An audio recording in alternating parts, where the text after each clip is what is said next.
एक लड़की जिसने सन 2008 में अपने माँ बाप, भाई भाभी और मासूम भतीजे को कुल्हाड़ी से काट डाला। अभी के समय में एक लड़की जिसने अपने पति को काट करके ड्रम में डाल दिया। एक और मामला था जिसमें एक बॉयफ्रेंड ने अपनी गर्लफ्रेंड के 32 टुकड़े कर दिए थे। गुनाह साबित हो चुका, कोर्ट ने सजा भी दे दी, लेकिन उसके बाद भी फांसी क्यों नहीं होती? आपके मन में ये सवाल आना स्वाभाविक है, क्योंकि ये ऐसे मुद्दे हैं जो समाज को हिला देते हैं और दिल दहला देने वाली घटनाएं होती है। तो कैसे कानूनी प्रक्रिया लंबी होती है और क्यों फांसी देने में इतना समय लगता है, ये सारे जवाब आज की वीडियो में आपको देने वाला हूँ। विधिवार्ता के खास एपिसोड में आपका स्वागत है। बहुत ही संवेदनशील विषय है, इसीलिए मैं आपका पूरा ध्यान इस वीडियो पर चाहता हूँ और आपसे अनुरोध करता हूँ कि इस चैनल को सब्सक्राइब कर ले, बेल आइकन प्रेस करें ताकि किसी प्रकार की महत्वपूर्ण वीडियो आप तक पहुँच सके। दोस्तों देखिए, जो कानूनी प्रक्रिया है वो बहुत लंबी होती है और भारतीय कानून इस बात का पूरा प्रावधान करता है कि भले ही 100 व्यक्ति जो अपराधी थे, जो आरोपी थे, वो छूट जाए, लेकिन किसी भी एक निर्दोष व्यक्ति को सजा ना हो।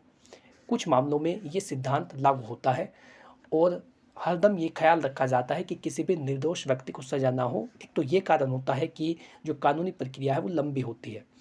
भारत में फांसी रेयर ऑफ द रेयरेस्ट मामलों में दी जाती है, यानी जो गंभीर से भी गंभीर मामला हो, ऐसे मामलों में फांसी दी जाती है भारतीय न्याय प्रणाली में। सुप्रीम कोर्ट का कहना है कि जब कोई और सजा पर्याप्त ना हो तब फांसी दी जानी चाहिए, यानी जब कोई ऐसा अपराध किया जाए जिसके बदले में फांसी ना दिया जाना अपने आप में कानून को फांसी दिए जाना जैसा हो, तब ही फांसी दी जानी चाहिए। यानी जब कोई अन्य उपाय ना बचा हो, जब कोई ऐसी सज़ा ना हो जिससे उस अपराधी को सज़ा दी जा सके, जब कोई ऐसी सज़ा ना बची हो, केवल तब फांसी दी जाती है। उम्र कैद से यदि सुधार संभव हो तब फांसी नहीं दी जाती। यदि उम्र कैद किसी व्यक्ति को दे दी जाए और उसमें सुधार संभव हो तो तब भी फांसी को रोक दिया जाता है, या ऐसी स्थिति में भी फांसी नहीं दी जाती। मानवाधिकार और सुरक्षा की भावनाओं को महत्व दिया जाता है। जो मानवाधिकार है उनको और जो सुरक्षा है उसको भी महत्व दिया जाता है। इस कारण से भी कई बार फांसी में देरी हो जाती है। लेकिन इस विषय में एक और महत्वपूर्ण बात कही जाती है कि जो मानवाधिकार है वो केवल मानवों के लिए है, दानवों के लिए नहीं है। और जिस प्रकार की घटनाएं की गई है, इससे कहीं पर भी ये साबित नहीं होता कि वो व्यक्ति मानव है या वो इंसानियत की 1% भी हकदार है। इस प्रकार के मामलों में ये विचार बड़ा प्रसिद्ध है कि जो मानवाधिकार है वो केवल मानवों के लिए है, लेकिन जो न्याय प्रणाली है वो केवल इन बातों को नहीं देखती। आगे आगे आपको समझ में आएगा कि क्यों जल्दी से जल्दी फांसी क्यों नहीं दी जाती है। तो सिर्फ जुर्म का स्तर नहीं, अपराधी की मानसिकता और सामाजिक स्थिति भी देखी जाती है। यानी केवल ये नहीं देखा जाता कि कितने टुकड़े कर दिए गए हैं, या फिर सिर्फ जुर्म को नहीं देखा जाता, बल्कि उसकी प्रकृति भी देखी जाती है, अपराधी की मानसिकता भी देखी जाती है और इसी के साथ सामाजिक स्थिति भी देखी जाती है। देखिए, कहीं ऐसा तो नहीं है कि किसी अन्य व्यक्ति का हाथ हो किसी से अपराध कराने में, या फिर उसको इस प्रकार की दवाइयाँ दे दी गई हो, इस प्रकार से नशा करा दिया गया हो कि उसकी आर्थिक जो उसकी मानसिक स्थिति है वो खराब हो चुकी हो, उसे ना पता हो कि वो क्या कार्य कर रहा है। कई बार ऐसा हो जाता है। तो जो न्याय प्रणाली है वो सभी चीज़ों को देखती है, केवल जुर्म का स्तर नहीं देखती, बल्कि जो मानसिकता है अपराधी की मानसिकता कि उसने क्या सोच करके अपराध किया, कैसे स्थितियां बनी, किन व्यक्तियों का यदि इसमें हाथ हो सकता है तो उनको भी पकड़ा जाए, यानी जो मूल अपराधी है उसको सजा दी जाए, और इसी के साथ सामाजिक स्थिति भी देखी जाती है। तो ये सभी चीज़ें देखने के बाद रेयर ऑफ द रेस्ट मामलों में भारतीय प्रणाली किसी भी व्यक्ति को फांसी देती है।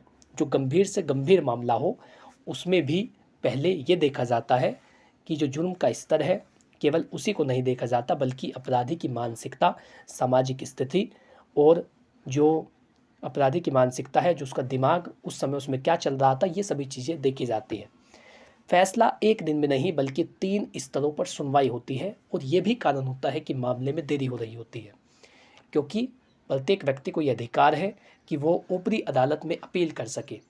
अब अदालत 3 स्तरों पर चलती है, एक तो डिस्ट्रिक्ट कोर्ट है, हाई कोर्ट है, सुप्रीम कोर्ट है। आपको पता होगा कि डिस्ट्रिक्ट कोर्ट में भी कई साल लग जाते हैं, फिर हाई कोर्ट में कोई व्यक्ति अपील कर देता है, उसके बाद माननीय सर्वोच्च न्यायालय में जाता है। तो ऐसे में 3 स्तरों पर जब सुनवाई होती है तब भी इस मामले में डिले होता है, या फिर जो कानूनी प्रक्रियाएं है वो लंबी चलती है। हर अदालत केस की गहराईता से जांच करती है, केस की हर अदालत जो है वो गहराई से जांच करती है। यानी ऐसा नहीं कि निचली अदालत ने कोई ऑर्डर दे दिया है तो केवल उसी पर साइन कर दिया जाए, उसी को कर दिया जाए कि ये सही है, ऐसा नहीं होता है। उस केस की जो गहराई से है वो जांच की जाती है। शुरुआती जो बुनियादी तथ्य है उनसे लेकर के अंत तक के तथ्य जो निचली अदालत ने लिखे हैं सभी को ध्यान में रखा जाता है। केवल उसके आदेश को पढ़ करके साइन नहीं किए जाते। यानी केस की गहराईता पर जांच की जाती है, केस की जो गहराई है वो देखी जाती है। उसी के आधार पर ये देखा जाएगा कि कौन सा मामला कितना फांसी देने लायक है या नहीं, तो उसकी जो है वो गहराई से जांच की जाती है। ये प्रक्रिया समय लेती है लेकिन न्याय सुनिश्चित करने के लिए ज़रूरी है। अब ऐसा नहीं है कि हम किसी व्यक्ति से ये अधिकार छीन ले कि वो हाई कोर्ट में अपील नहीं कर सकता या फिर सुप्रीम कोर्ट में अपील नहीं कर सकता, क्योंकि ये अधिकार प्रत्येक व्यक्ति का है, तो उसे अपील करने का अधिकार है। उन इन्हीं अपीलों की प्रक्रिया में काफ़ी समय लग जाता है। इसी के बाद एक और स्तर होता है। सबसे पहले कोई जो मामला है वो डिस्ट्रिक्ट कोर्ट में चलेगा। अब देखिए, यदि डिस्ट्रिक्ट कोर्ट ने सज़ा सुना दी है, जैसे शबनम के मामले में था, जिसने सन 2008 में जो कुल्हाड़ी वाली घटना थी उसने वो की थी, परिवार के सदस्यों को काट दिया था। ऐसी स्थिति में डिस्ट्रिक्ट कोर्ट ने पहले उसे सज़ा सुनाई, फांसी की सज़ा, उसके बाद हाई कोर्ट ने सुनाई, उसके बाद सुप्रीम कोर्ट, तीनों स्तरों पर उसे सज़ा सुना दी गई। लेकिन उसके बाद भी एक और कानूनी प्रक्रिया बचती है, वो है राष्ट्रपति के पास दया याचिका का हक। ये आखिरी रास्ता है किसी भी व्यक्ति की फांसी को बचाने के लिए। यानी यदि तीनों स्तरों की अदालत ने भी फांसी की सज़ा दे दी हो, उसके बाद भी अपराधी के पास, आरोपी के पास ये हक बचता है कि वो राष्ट्रपति के पास दया याचिका फाइल कर सके, और ये आखिरी रास्ता होता है। कई बार याचिका पर सालों तक निर्णय नहीं होता। जैसे 2008 से उसकी जो याचिका है वो पेंडिंग है, कई साल हो गए हैं। तो ये जो भीड़ है, या फिर ये कह सकते हैं कि ज़्यादा आबादी होने के कारण या इतने ज़्यादा मामले होने के कारण जो याचिका है उस पर समय लग जाता है। दया याचिका एक लंबी प्रक्रिया होती है। गृह मंत्रालय, राज्य सरकार और फिर राष्ट्रपति विचार, 3 स्तरों में ये भी चलती है। कई बार याचिका पर सालों तक निर्णय नहीं होता है। जब तक याचिका लंबित है तब तक फांसी नहीं दी जा सकती। यदि याचिका सालों से पेंडिंग है, उसके बीच में किसी भी अपराधी को सज़ा नहीं दी जा सकती, भले ही माननीय सर्वोच्च न्यायालय के द्वारा भी ऐसे व्यक्ति को सज़ा दे दी गई हो, फांसी दे दी गई हो, लेकिन तब भी उस व्यक्ति को फांसी नहीं होगी यदि दया याचिका विचाराधीन है। तो ये भी एक कारण होता है कि किसी व्यक्ति की फांसी में देरी होती है, चाहे कितना ही गंभीर मामला क्यों ना हो। अब देखिए, जुर्म साबित होना और फांसी देना दोनों अलग बातें हैं। किसी व्यक्ति का जुर्म साबित हो गया है, लेकिन न्याय प्रणाली के तहत ये आदेश करना है कि उस व्यक्ति को फांसी दी जाए, ये बिल्कुल उससे अलग बात है। कोर्ट यह नहीं देखता कि जुर्म हुआ है, बल्कि ये भी देखता है कि सज़ा फांसी ही क्यों दी जाए। यानी केवल ये नहीं देखा जाता कि किसी व्यक्ति ने अपराध कर दिया है, ये देखा जाता है कि सज़ा फांसी ही क्यों हो। आरोपी की उम्र, मानसिक स्थिति, अपराध की योजना और पीड़ित की स्थिति, ये चारों चीज़ें भी देखी जाती है।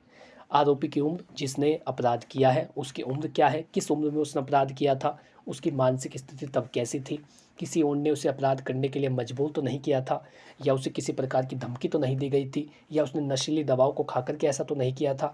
तो ये सब चीज़ें देखी जाती हैं। अपराध की फिर योजना, उसने योजना कैसे बनाई, कौन कौन लोग योजना में शामिल थे, ये सब चीज़ें भी देखी जाती है। एकदम से निर्णय पर नहीं पहुँचा जा सकता। और पीड़ित की स्थिति भी देखी जाती है, जिसके परिवार को नुकसान हुआ हो उनकी स्थिति भी देखी जाती है। सुधार की संभावना पर उम्र कैद दी जाती है। यदि सुधार की संभावना हो तो कोर्ट के द्वारा फांसी के बजाय उम्र कैद की सजा दी जाती है। कानून सबूतों और निष्पक्षता पर चलता है, भावनाओं पर नहीं।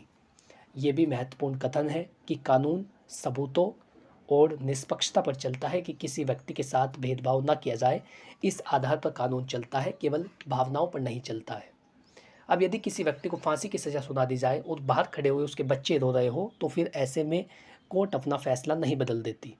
तो इसीलिए कहा जाता है कि भावनाओं के आधार पर कानून नहीं चलता है, कानून सबूतों के आधार पर चलता है और निष्पक्षता के आधार पर चलता है।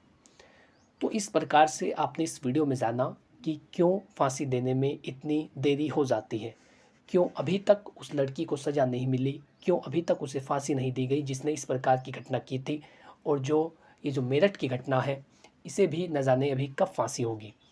तो ये जो सारे प्रावधान हैं ये व्यक्ति के अधिकारों की रक्षा के लिए है, मानव अधिकार और सुरक्षा को ध्यान में रख कर के की जाते हैं। और कानून केवल जुर्म का स्तर नहीं देखता बल्कि मानसिक स्थिति, सामाजिक स्थिति भी देखता है। और यही सब कारण है कि जिनके चलते कई बार फांसी में देरी हो जाती है। सबसे ज़्यादा समय जो है वो दया याचिका में लग जाता है, कई साल भी लग जाते हैं और इस बीच में किसी भी अपराधी को फांसी नहीं दी जा सकती। तो इस वीडियो के माध्यम से आपने जाना कि रेयर ऑफ द रेयरेस्ट मामलों में भी फांसी की सज़ा इतनी देरी से क्यों मिलती है।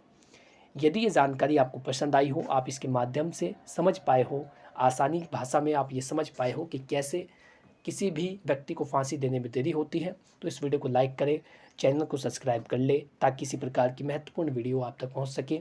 इससे संबंधित यदि आपका कोई सवाल हो, कोई सुझाव हो, तो आप कमेंट बॉक्स में लिख सकते हैं। बहुत ही जल्द आपको उसका उत्तर दिया जाएगा। Thank you for watching this video. अपना कीमती समय देने के लिए धन्यवाद।